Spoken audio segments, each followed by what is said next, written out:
కొట్టింది దెబ్బ, యుక్రెయిన్ కు దెబ్బ మీద దెబ్బ, దెబ్బ మీద దెబ్బ, దెబ్బ మీద దెబ్బ. ఆ రుచేంటో చూపిస్తోంది రష్యా. మొన్నటి వరకు దాదాపుగా 500 డ్రోన్లు అనుకున్నాం. ఇప్పుడు ఏకంగా 700 డ్రోన్లతో విరుచుకుపడింది యుక్రెయిన్ మీద రష్యా. ఇక్కడ ట్రంప్ యుక్రెయిన్కి మద్దతు తెలుపుతానంటూ మాట్లాడుతున్న నేపథ్యంలో నేనంటే నా దెబ్బంటే ఏంటో రుచి చూస్తావా అన్నట్టుగా కొడుతోంది రష్యా దెబ్బ మీద దెబ్బ. ఈసారి ఏకంగా 1 కాదు 2 కాదు 500 కాదు, ఏకంగా 728 డ్రోన్లు 728 డ్రోన్లు 13 మిజైళ్లతో బాంబుల వర్షాన్ని కురిపించింది. దీంతో యుక్రెయిన్ తగలబడిపోతోంది. ఆ విజువల్స్ మీరు చూడొచ్చు. రష్యా దాడిలో 11 నగరాలు ధ్వంసమయ్యాయంటూ తెలుస్తోంది.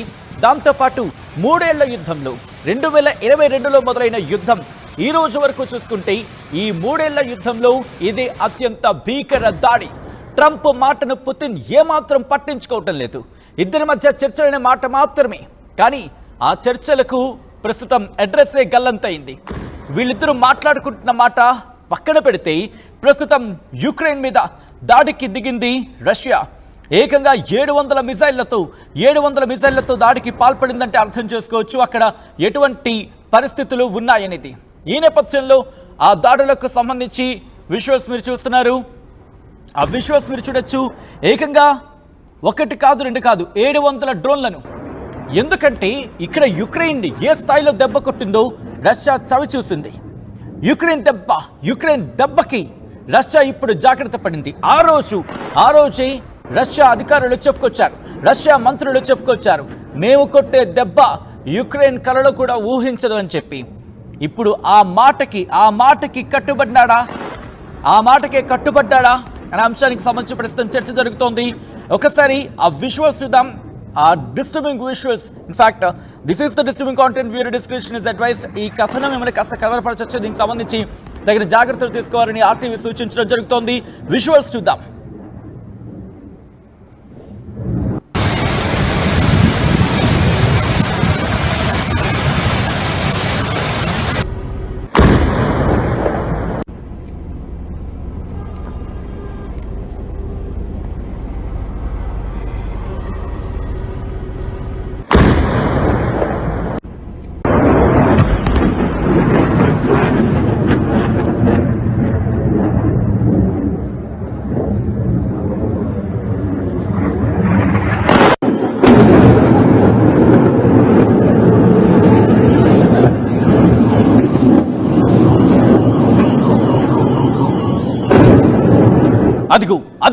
అదిగో యుక్రెయిన్ మీద రష్యా ఏ స్థాయిలో విరుచుకుపడుతుందో మీరు విజువల్స్ చూస్తున్నారు. ఆ విజువల్స్ చూస్తే నాకు అర్థమవుతోంది.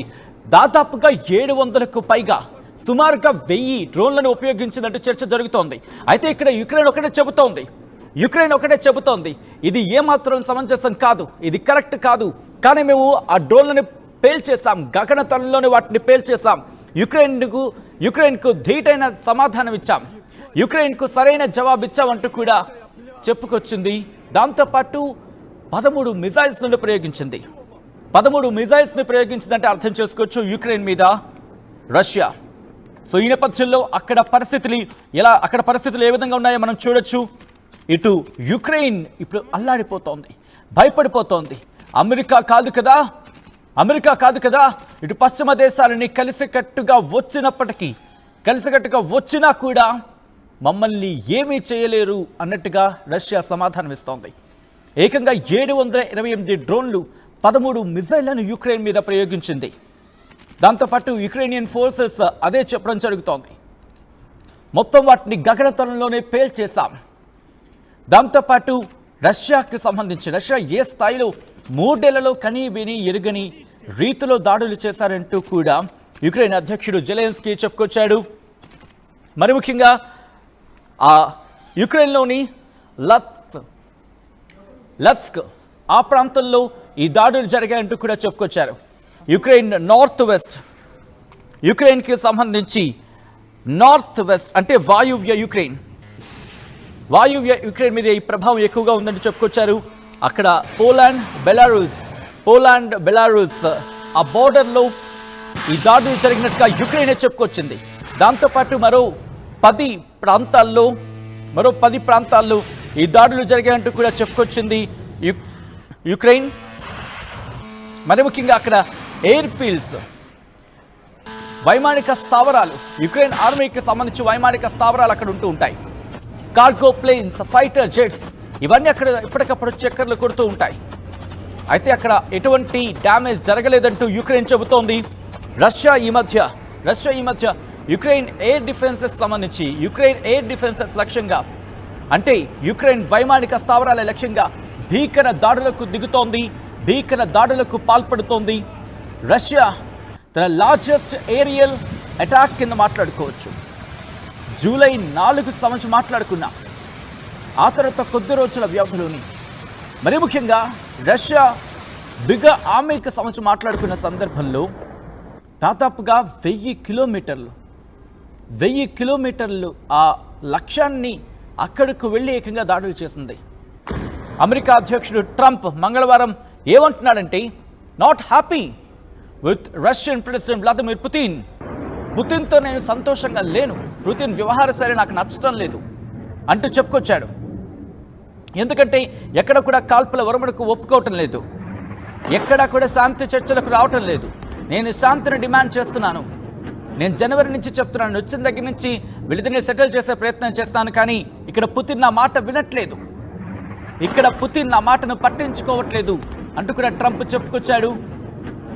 ఒక్కసారిగా పుతిన్ నా మాట వినట్లేదు అంటూ కూడా ట్రంప్ చెప్పుకు రావడం ప్రస్తుతం సంచలనంగా మారుతుంది. ఎందుకంటే అన్నాడు కదా, నేను ఆఫీస్కి వచ్చిన వెంటనే, అంటే ఆఫీసులకు రావడం in the sense oath taking, అంటే ప్రమాణ స్వీకారం చేసిన వెంటనే, ప్రమాణ స్వీకారం చేసిన నిమిషాల వ్యవధిలోనే యుద్ధాన్ని ఆపేస్తాను అని చెప్పుకొచ్చాడు. ప్రస్తుతం యుద్ధం ఆగకపోగా యుద్ధం చినికి గాలివారిగా ఇంకా ఎక్కువ అవుతోంది. ఈ నేపథ్యంలో ఇద్దరి మధ్య ఆ దాడులు ఇంకా భీకర స్థాయికి చేరుకుంటున్నాయి. ఇద్దరి మీద ఒకరి మీద ఒకరు దాడులకు పాల్పడుతూనే ఉన్నారు. ఈ కథను కాస్త కలవరపరచచ్చు, దీనికి సంబంధించిన జాగ్రత్తలు తీసుకోవాలని ఆర్టీవీ సూచించడం జరుగుతోంది. అడ్వైస్ ఒక్కసారి దాడులకు సంబంధించి అక్కడ ఏ స్థాయిలో దాడులు జరుగుతున్నాయో విజువల్స్ లో చూద్దాం.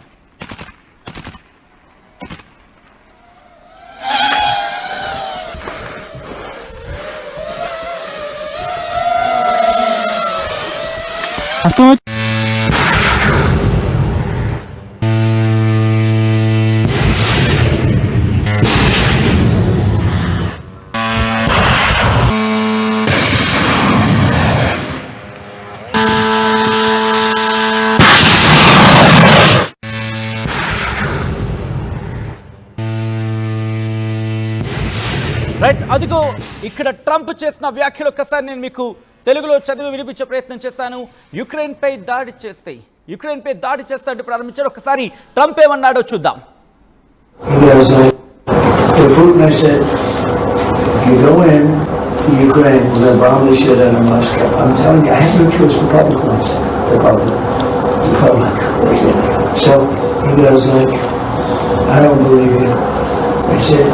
He said, no way, and I said, way.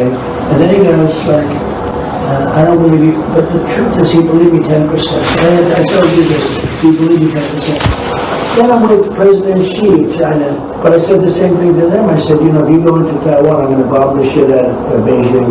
He thought I was crazy. He said, Beijing? You're going to bomb Beijing? I said, I have no choice, I got to bomb them.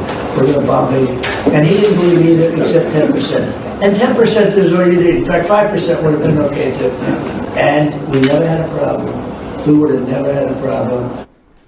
ఒకసారి Trump ఏమన్నాడు అనేది నేను మీకు తెలుగులో చెప్పే ప్రయత్నం చేస్తున్నాను. Ukraine పై దాడి చేస్తే మాస్కోపై బాంబులు వేస్తానని నేను పుతిన్తో చెప్పాను.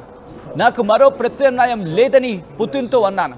అయితే పుతిన్ నా బెదిరింపులను పట్టించుకోలేదు. నో వే అంటూ పుతిన్ కామెంట్ చేశాడు. కానీ నేను అది జరుగుతుంది అన్నాను. తర్వాత చైనా ప్రెసిడెంట్తోనూ మాట్లాడా. తైవాన్పై యుద్ధం చేస్తే బీజింగ్ను లేపేస్తా అని వార్నింగ్ ఇచ్చా. కానీ షీ జిన్పింగ్ సీరియస్గా తీసుకోలేదు అంటూ చెప్పుకొచ్చాడు ట్రంప్. ప్రస్తుతం యుక్రెయిన్ రష్యా మధ్య కూడా అటువంటి పరిస్థితి నెలకొందా? ఒకవేళ రష్యా పట్టించుకోకపోతే ట్రంప్ నేరుగా యుద్ధంలోకి దిగే అవకాశం ఉందా? ఏం జరగబోతోంది? ప్రస్తుతం ఇది తీవ్ర సంచలనంగా మారింది. ఆ విజువల్స్ మీరు చూస్తున్నారు. ఇటు యుక్రెయిన్ రష్యా మధ్య ఆ భీకర దాడులకు సంబంధించి ఇప్పుడు యుక్రెయిన్ ఏం చేయబోతోంది? గతంలో మాదిరిగానే తీవ్ర దాడులకు ఉపక్రమించే అవకాశం ఉందా? అటువంటి దాడులకు ప్లాన్ చేస్తోందా? ప్రస్తుతం ఈ అంశానికి సంబంధించి తీవ్రమైన చర్చ జోరందుకుంటోంది. మీరేమనుకుంటారని కమెంట్ చేసే ప్రయత్నం చేయండి. ఈ కథనం మిమ్మల్ని కాస్త కలవరపరచవచ్చు. దీనికి సంబంధించిన జాగ్రత్తలు తీసుకోవాలని ఆర్టీవీ సూచించడం జరుగుతోంది. This is the distributing content bureau descriptions advice. ఒకసారి ఆ విజువల్స్ చూద్దాం.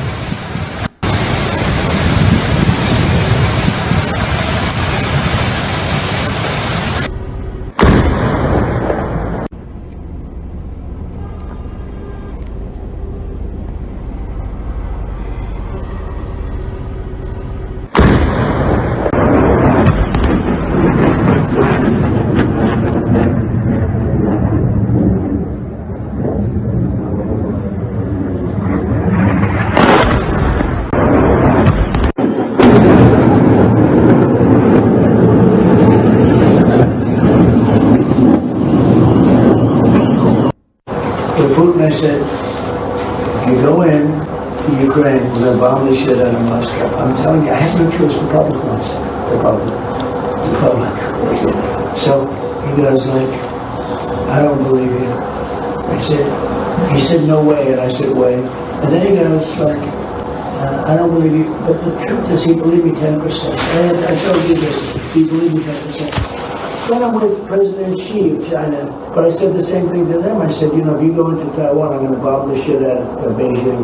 He thought I was crazy. He said, Beijing? You're going to bomb Beijing? I said,